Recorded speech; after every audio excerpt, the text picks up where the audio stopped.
Hey everyone, my name is Mahat Mangal and this is Aaron Alexander. We are from the Future Podcast. Uh, for new listeners, those who may not know us, so we thought we'll give a little bit of background about both of us. So back back in 2014, we met in Madras Christian College. We were in the same hall, and I was doing my undergrad in English literature, and we were in Cellular Hall back then. And I And was doing my then bachelor's in commerce. yeah, he was in BCom, yeah. And then I moved on. I finished my undergrad, went into master's in political science. Even that was also in MCC. So after that, I am currently pursuing another master's in sustainability and environmental policy in Cardiff University. So my interests range particularly in these fields, but like we were saying, we don't want to limit ourselves to these subjects. And Aaron, Yes, what do you? so like how I interrupted Mahat earlier, while he was doing literature, I was doing my bachelor's in commerce, inspired by my dear father. And um, I motivated myself by telling that I will get good at finance initially and branch out as I progress with life. So I'm in that state right now, and after my bachelor's in commerce, I finished the ACCA exams. I'm an affiliate right now, and I'm working towards my membership. And I'm also pursuing the CFA qualification. Uh, at the time of this recording, I'm preparing for level 2.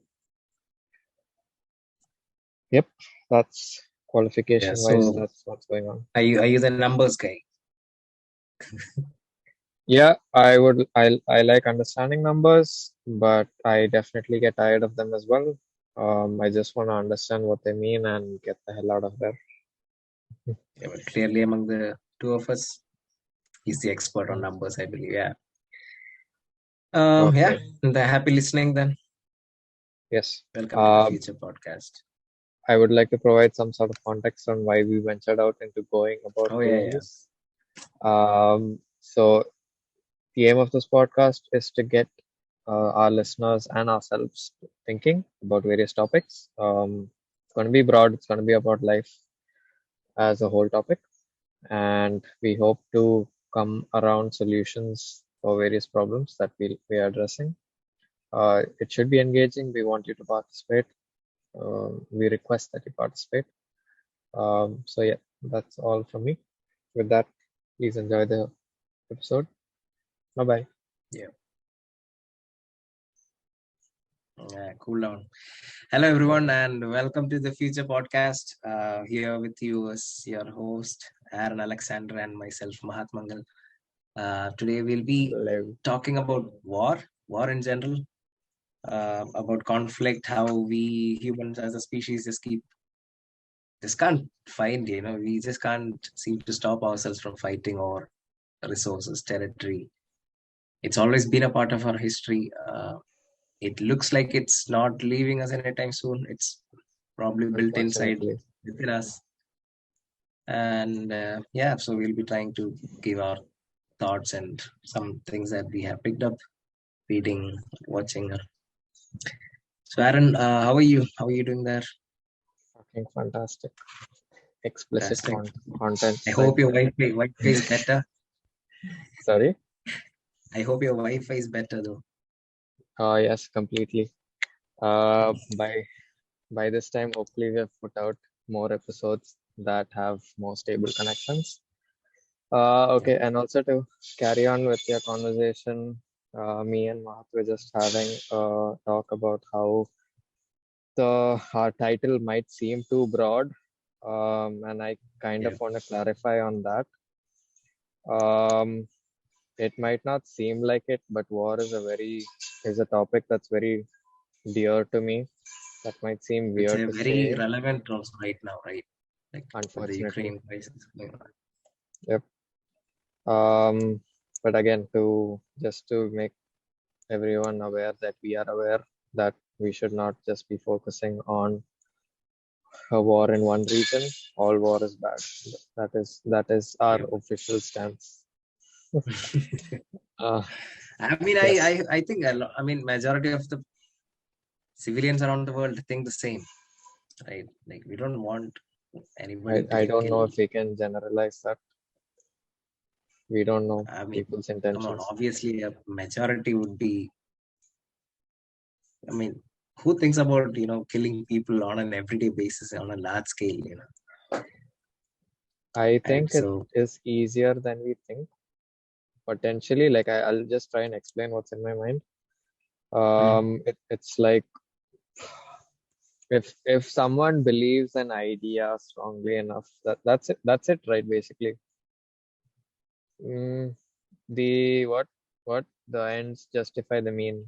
So that I mm, believe that logic is sufficient enough for someone to be for someone to rationalize genocide or war.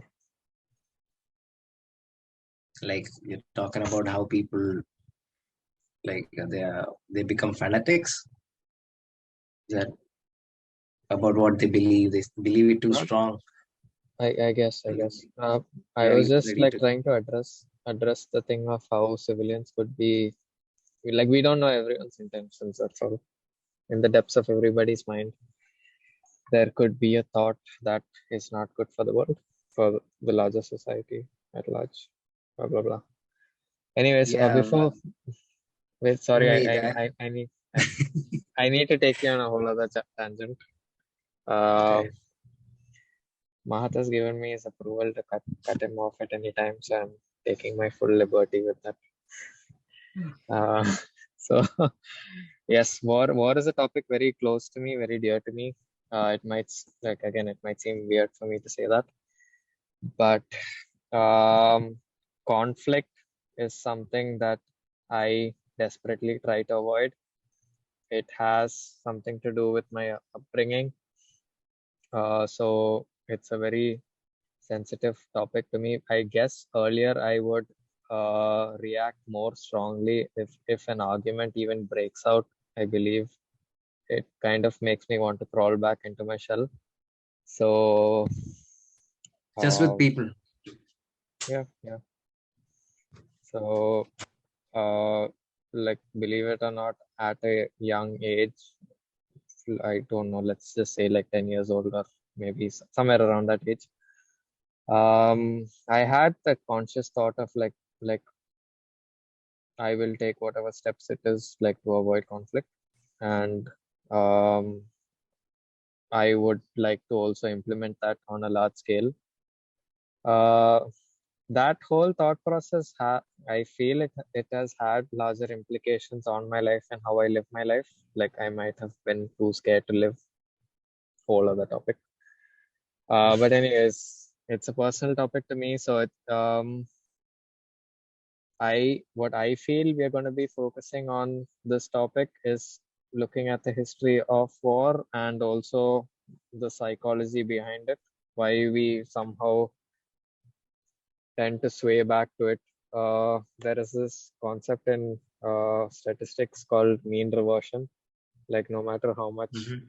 something deviates, the easiest way to explain it is in stock prices, which there is a mean, like even if the price goes higher or lower than the mean, given enough time, it goes back to the mean or the average.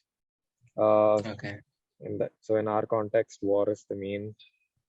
We keep arriving back at it. So by that argument, you're saying that it's unavoidable. Inevitable. That war is always. I I know mean, I will be honest with you, because I was it's thinking avoidable. that as we humans kept progressing, that as the democracies, as they say, I mean, which is also in itself not so much as a success in most of the countries, all these democratic systems. But I believe that as Have people been gamed. Mm.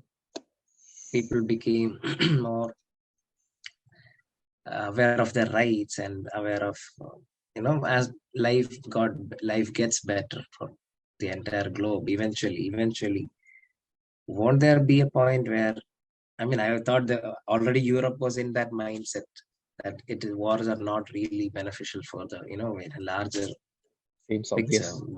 I'm pretty sure that there are the other side of the coin also. There are people who might argue that, wars, like, they are an emergency situation. So that propelled science there.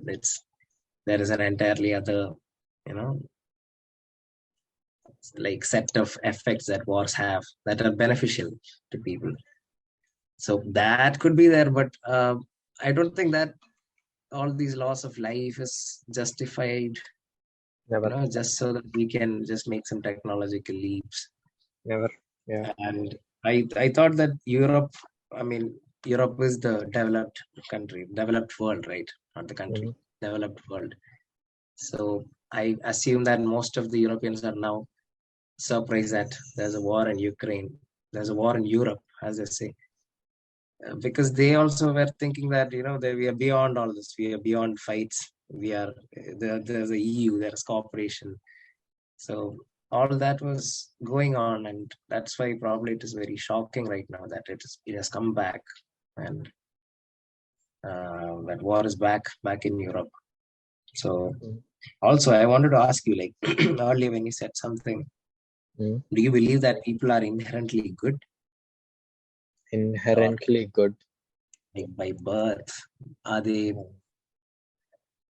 are they on the better side, or are they on the I have worse? two. I have two takes towards it. I guess I will never go as far as to say that people are inherently bad. But Mhm. my two takes to say about it is one has to do a lot with where I'm working right now, and Mhm. so they focus on fitness, and one of their approaches or something that they focus on is hormone levels, which seem quite simple enough. So I believe I can link that to your question. Um, so someone could be born with a certain set of hormone levels that puts them at a state of stress that leads them to thoughts of Okay. negative actions. So hope maybe like that's quite a base level, right? So maybe that's one of the foundational blocks that needs to be worked on. How do we Mhm. make sure that our humans are all of us are operating at healthy hormone levels? But uh, isn't it more like about the circumstances that we grow up? Is that the second thing that you're saying? I have no fucking That idea. yes. Sorry for cursing. I have no idea what my second point is. It kind of like it's out of my mind right now. Uh, That's fine. Anyway, that was just something that popped into my mind. So, okay. yeah, when I Uh, was reading, Wait, yeah, before let's address. there was something else that you said, like when I was talking about the mean reversion thing, you did mention like, do I think whether like war is not avoidable? Mhm. Just to reply to that, I think war is definitely avoidable. Um, un- Unfortunately, we have the experience of what happens after war, what happens during war. Loss of life should be sufficient reason to make someone stop war. Uh, Never, ever, ever want to see anyone, anything, any creature die. So we have that experience. We should deeply feel that, and um, at this stage of where we are as a species in life, 21st century, whatnot, whatever people say, if people can't agree that humans can take conscious decisions, and if we can't take a conscious decision to know that war is bad, and if you sense that you're heading that direction, just fucking stop. Like you feel you're going this, no, like no, we're not going that way, just stop, turn around, we'll figure another something else Uh, out. I mean, this is what I said. I mean, most people might be agreeing with you here. Those who are listening, those who are watching. Mhm, mhm, Yeah, I agree with you. But mhm. Yes, but we are not the ones who are taking all the decisions. Even right now in the Ukraine war. that's what we are trying to, governments, future, yeah. I mean, everybody might be having this conversation. Why is fighting? And Mhm. the ones at the top across the world, all of these countries, all the leaders are, let's say, pretty old. All of them are well into their 60s at least. I mean, a lot of them. They sit in their comfortable chairs and they just say, they command, and it's all these young people who are like losing their lives. And it all seems like a kind of a elaborate trap that we have, fallen into. Even if it's a democracy, if your country, if your government is telling you to go to war, if you're in services, if you're in the army, navy, air forces, you have to go. I mean, I understand people choose that line of duty by their own volition, but why? The reasons may not always be clear and may not always be personal. I mean, may not always be. It's never personal, all these wars. Yep. I mean, I'm pretty sure, even we saw the videos of Ukrainians, Russians themselves were protesting against the war. So it's not the people that hold this grudges, or it's always the governments, the state. And the people are just again and again, we are just, gears, small gears that just work for this government. Not even without even realizing why they're fighting. Yep. So I kind of got emotional. Maybe I didn't show it, but anyways, in my head I was emotional about what like when you were talking about the people in power and them staying in their cushy spots. So that's something good that the Ukrainian president is doing. Yeah, Literally I'm really that guy, on, Zelensky, on the what he did. ground, Yep. on the fucking ground. Like, I want to fucking see Biden go in a war zone. Would Yep. you dare do that? I want to see Putin go there. Yeah, I want to see them fucking dare to do that. Like as a leader, you need to put your shoes in these situations. Like nothing else will make you understand reality. Like you stay in those positions, you're going to like kind of delude. Is delude a word? Delusion, delude. You're going to delude yourself. I hope that's a word. Okay. So I was just looking at the Ukraine crisis and why Russia was invading.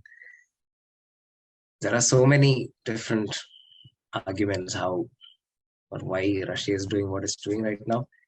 Some of them are around NATO and how NATO agreed in 1990 to not expand beyond point, Mm-hmm. and they did Okay. keep on expanding towards east, and how Ukraine is strategically important for Russia because I mean, as the geographical strategy, like if that's the Putin's argument that the insecurity that Russia is facing because of the West, and also the oil angle is there, petroleum angle, because Russia is the largest supplier of petrol. It's the only European oil state, petroleum state, and 30% of Europe's oil gas needs are coming from Russia. So what apparently happened was Ukraine discovered oil in Crimea in past decade, and so that would be a major challenge for Russia. So what Putin is aiming apparently for is to not have a rival supplier in Europe. So that is why he moved into Crimea. So most of these oil reserves were found in areas of exclusive economic zone. Like each country has like 200 nautical miles of ocean coastal territory. That belongs to them. Whatever resource you find in this region belongs to them. So Crimea is like a peninsula. So 200 nautical miles from that, the the sea there that had oil reserves. So that's when Putin moved into Crimea and took that place. So that basically cut off Ukraine's any potential to explore. But still, they have more oil reserves left. But there has always been these rebels and fighting going on within the country that has been taking away government resource and manpower, so that they can't invest into oil. But my point is, are we still behind oil, man? Yeah. When you zoom out, it's like, if the countries just looked at renewable energy and it just moved away, it's high time. It's already beyond. It's how many meetings, how many more summits do we need to see that climate change is the biggest problem here? And we are like little children fighting inside in a house, and the house is on fire. If only Russia can explore renewables, and all this insecurity won't be there, because eventually Europe is going to be the first place that's going to transition into renewable. So I feel like that. I personally feel that oil argument shouldn't be playing such a large role, but sadly it is. I can understand the logic behind it. Yeah, because maybe the age of these leaders have something to do with it. Like, they might not be incentivized to look at the long run. Oil is something that's readily available right now that guarantees wealth. Maybe. Okay. Something else that I wanted to share is, like, I couldn't. So I was again comparing, like I always do, comparing the situation to the corporate world. Takeovers, acquisitions, all of those things happen in the corporate world. There's no loss of life.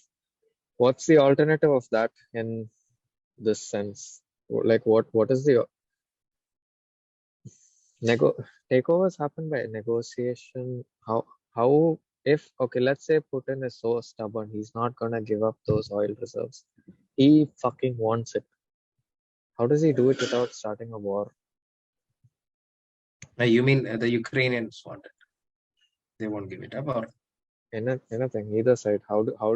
I don't think negotiations can work, but I think in case of states, it's more like forming compromise. unions, there has to be like compromise. European Union, European Union. You come into agreement with each other. Okay. So these are multilateral agreements. So many countries are involved. Or then you get into deals. So I don't think a complete negotiated acquisition will ever happen because of nations and how people identify culture. And yeah, so resources basically, again, all of these wars, even the wars of US in Iraq, Afghanistan, Syria, Yemen, where US has been actively involved in so many places across all these decades. All of them were also war, they were also wars. It's not always it's not just a war when Russia starts it. That's something that people should understand. And so I feel like this, all this reaction is because of what I said earlier. Like, Europe thought it was beyond all this. But no. You have been fighting your wars in other continents. US, UK, you've been fighting in the Middle East or Africa or in South America or Central America. Okay. They have been going on, but just not in Europe. Yeah. I just want to share one more thing. It just came to my mind. I saw like a lot of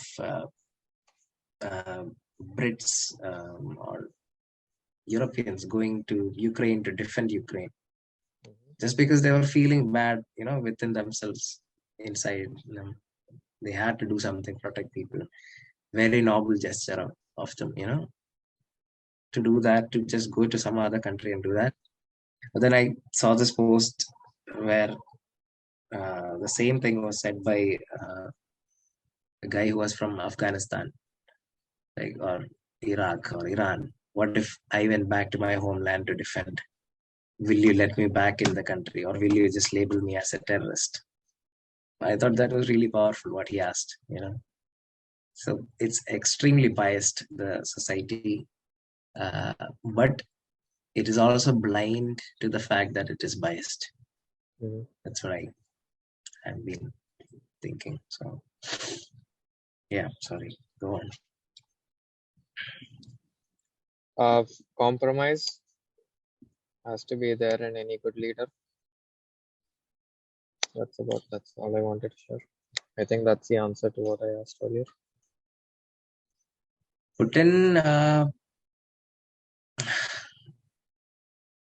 Putin is gonna be in power until 2026, I believe. 4? I think it's 4, 2 years. I think there's elections coming in 2024.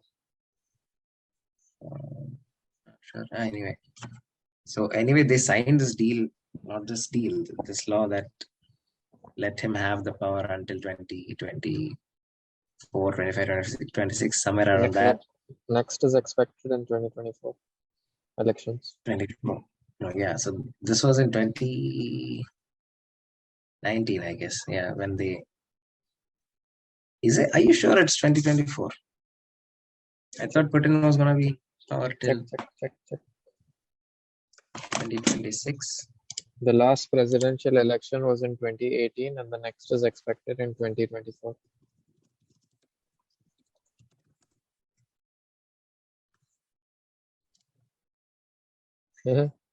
Elected through secret ballots. 2036. What? Sorry, 2036. Yeah. So What this law was is in that? 2021 May, month of May. They completed the legislation that allows him to hold office for 2 additional 6-year terms, giving himself the possibility to stay in power until 2036. Okay. So this was in 20. This started in 2019, I guess. This move. So by 2021, it has been finished. So historically, people who have been given too much power have always turned evil, as they say. But I feel that's what's happening even now, right? Like he has a secure place, probably. So he might be feeling a little too comfortable and a little too invincible. But anyway, I know that this war is not good. I don't want to delve too much into that. Yeah. Let's move on. Let me just see if there's anything I can share. Okay, yeah. So the book that I was reading, it's called Causes of War. And the author's name is Geoffrey Blaney. Okay. So there was this interesting stat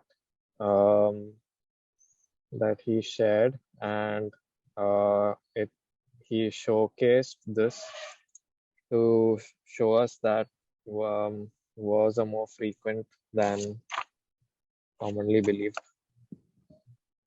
So the stat is like since AD 901, out of every 100 years, there has been a war in 46 of those for Russia.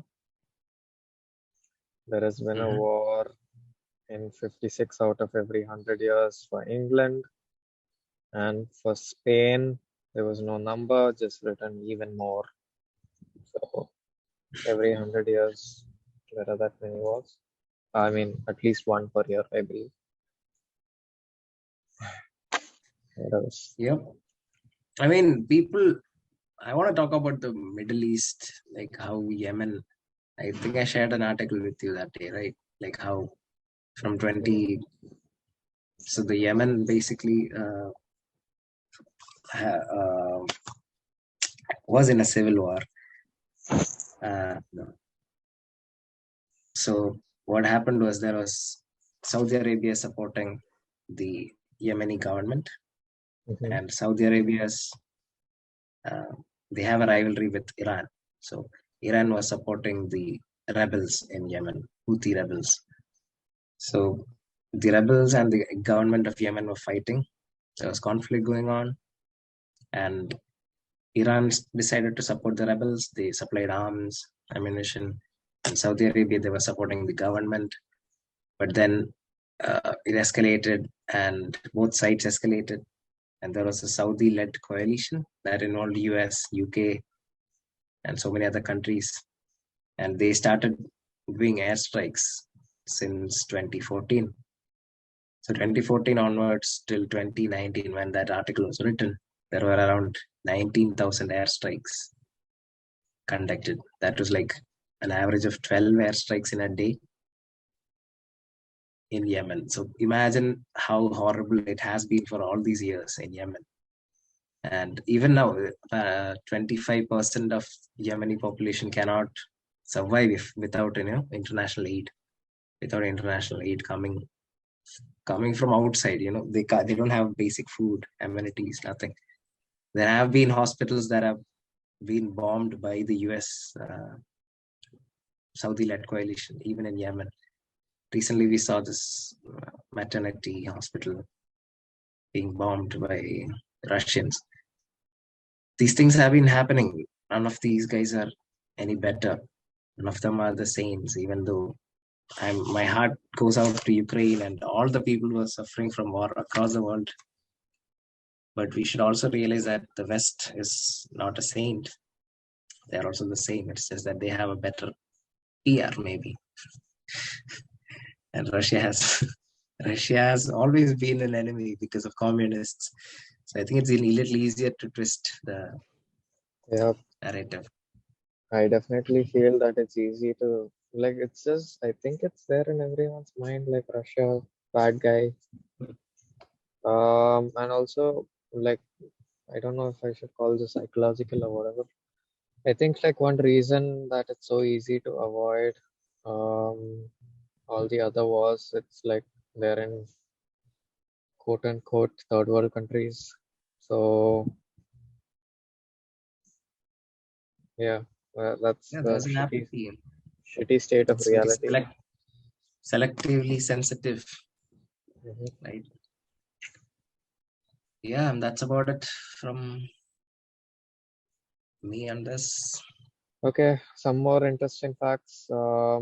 Again, it's from the book that I mentioned earlier. There's no statistical evidence that speaking a common language makes it more likely to live in peace. Mm-hmm. Then there was a quote by Adam Smith. It's quite big. I'm just going to summarize it. It's basically how there's this concept that there are periods of peace after war because people are weary of war, they're tired of war, the stress of it. But then his quote basically says that the people who are really tired are those who were profiting from war because they're like, oh shucks, now there's no more war.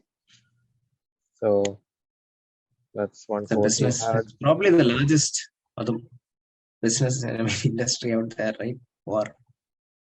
I have no idea what's the size of the defense industry. It is, I guess. Hundreds of billions, I believe that's not. Look at the loss of lives. Nothing can put value on that. I would say it's safe to assume that it's in the at least mid hundreds of out of the US budget, I think at least 500 billion US dollars is allocated for defense every year, if I'm not mistaken, at a minimum. That's my expectation. What else? Some other interesting things.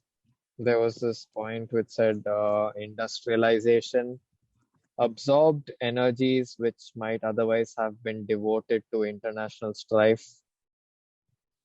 So it's basically like industrialization gave everyone something else to focus on. It deviated, it distracted their minds from our primal nature of okay, make a meme out of that. Yeah, you about the fact about the stat about US budget for defense, you're almost close. It's 686.1 billion. per year, right? And into 2019 it was 686.19.1 billion. Yeah, because US throws around trillions like it's nothing. So yeah, hundreds of billions. Yeah. I read it recently also. So good for them. I think we should just stop spending on war and defense. And I mean, yeah, about security, that's an entirely different topic, I guess. Um, so wait, National security. let me just tell everybody first that we scheduled this to be 30 minutes long, roughly. We are currently just past 1 hour. That's beautiful. Do you want to split this?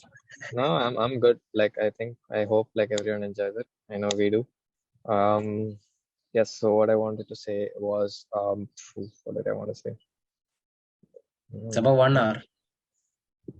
Yeah, it was about 1 hour, but I wanted to say something about war. No, it's left 10 minutes. Gone with the wind. US, something about US. What about US? Oh yeah, exactly. So if we put ourselves in the shoe of, let's say, the president of the United States, okay, it would be it would be a pretty simplistic assumption or thought that he could have, but nonetheless it is a thought that he could have, which is like protesters will be saying just stop spending on defense, okay? Yeah. I think I might be in the wrong here. Like, I think this way that I'm thinking itself is wrong, but I'll just continue with it.